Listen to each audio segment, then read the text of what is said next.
Donc peut-être aujourd'hui, tu te vois comme quelqu'un de faible, tu te vois comme quelqu'un d'insignifiant et tu as envie de fuir, mais s'il te plaît, ne fuis pas. Et fuir, c'est quoi? Fuir, c'est pas toujours je prends mes jambes à mon cou. Ou alors je dis non, fuir parfois c'est retarder. Fuir, c'est refuser de se former. Fuir, c'est faire toute autre chose, mais ne pas faire ce que le Seigneur t'appelle à faire dans cette saison.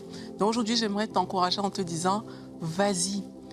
Le premier pas que tu vas faire, tu vas voir que le Seigneur il va faire concourir les choses en ta faveur. Tu vas voir, comme dans le cas de Moïse, même dans le cas de Gédéon, qu'il y aura un alignement qui va venir de Dieu parce que tu as choisi d'aller dans la direction du Seigneur.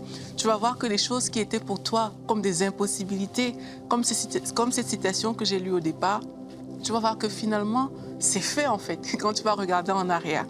Et il a plu à Dieu de te mettre à part, ne dis pas non à l'appel de Dieu. Il a plu à Dieu, comme Paul dit dans ta parole, quand il m'a appelé, je ne consultais ni la chair ni le sang.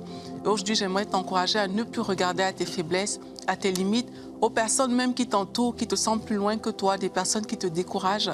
Ne regarde plus à ces choses, mais regarde à cet appel de Dieu et réponds de tout ton cœur. Dieu est au courant de tes faiblesses et de tes limites une fois de plus, mais ça n'arrête pas Dieu parce qu'il ne compte pas sur ta propre force à toi pour le faire.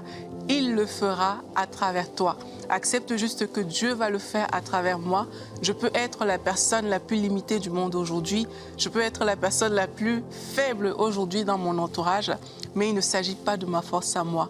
Il ne s'agit pas de mes limites à moi, mais il s'agit de tout ce que le Saint-Esprit peut faire à travers moi.